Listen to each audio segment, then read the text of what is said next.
The wait is officially over.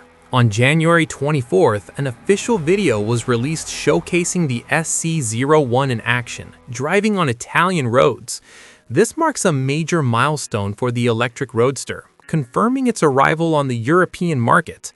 Although it was developed by the Xiaomi-backed startup Tianjin Gongjiang Pei Auto Technology, this isn't just a Chinese import. The SC01 will be locally assembled in Italy specifically for European drivers. Positioned as a true electric sports car, the SC01 focuses on lightweight agility rather than just raw power. Its tube frame construction keeps the weight under 1,400 kilograms, which is significantly lighter than most modern EVs. With a dual motor setup delivering 429 horsepower, 320 kilowatts, it rockets from 0 to 100 kilometers per hour in just 2.9 seconds. In a unique twist for the European version, drivers may even have the ability to toggle between pure front-wheel and pure rear-wheel drive modes. Inside, the philosophy is strictly minimalist. You won't find massive touchscreens or autonomous driving features here.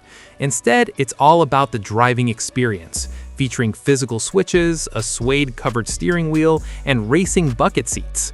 The car is powered by a 60 kilowatt-hour battery integrated into the chassis to maintain a very low center of gravity.